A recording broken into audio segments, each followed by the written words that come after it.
الذين هم من خشية ربهم مشفقون والذين هم بآيات ربهم يؤمنون والذين هم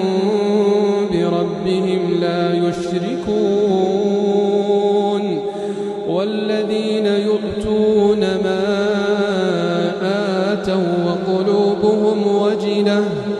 أنهم إلى ربهم راجعون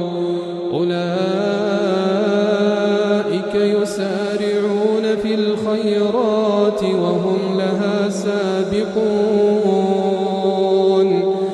ولا نكلف نفسا إلا وسعها ولدينا كتاب ينطق بالحق وهم لا يظلمون